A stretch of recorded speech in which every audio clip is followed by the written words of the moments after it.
दोस्तों हमने जो काजल शिखर पर्वत का जो इतिहास है वो तो महाराज जी से जाना, पंडित जी से।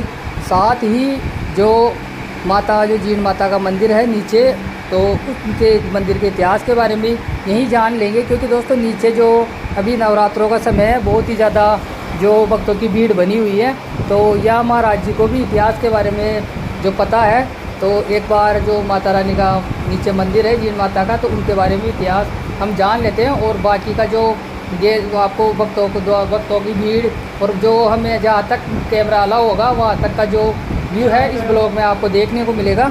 तो महाराज जी का एक बार फिर हमारे इस चैनल में स्वागत है। तो महाराज जी जो नीचे माता रानी का मंदिर है, तो उसके जो माता रानी के मंदिर के इतिहास के बारे में भी हमें कुछ जो जानकारी दे, हमारे जो व्यूअर्स देख रहे हैं उनके लिए। देखो, जो जीन माता जी का जो नीचे वाला मंदिर है, उसका इतिहास ऐसा है कि जो माता रानी थे वो यहाँ से चूरू जिला पता है 100 किलोमीटर दूर, वहाँ के गंगो सिंह राजा थे, उनकी पुत्री थी।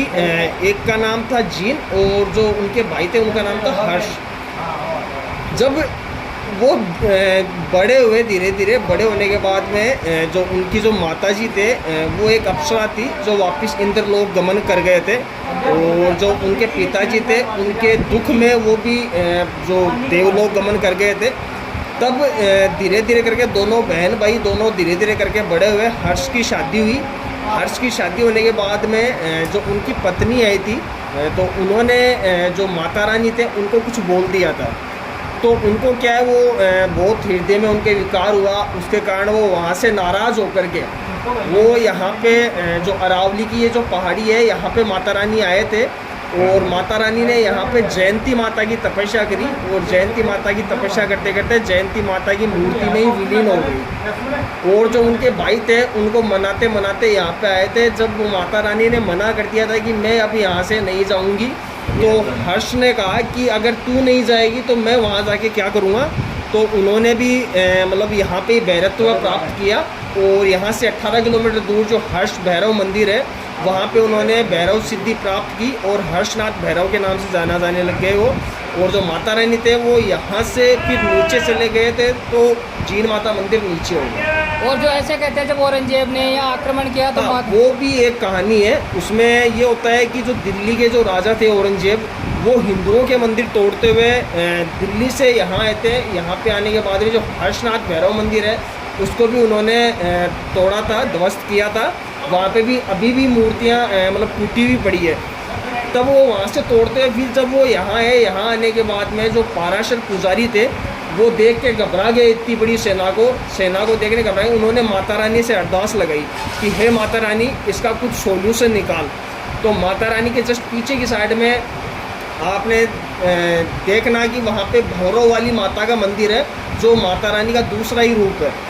यहाँ पे जीन माता को मधुमक्खियों की देवी के नाम से भी जाना जाता है। तो पीछे जो भौरव वाली माता का मंदिर है वहाँ से भंवरे प्रकट हुए थे। भंवरे प्रकट होने के बाद में पूरी सेना पे टूट पड़े थे।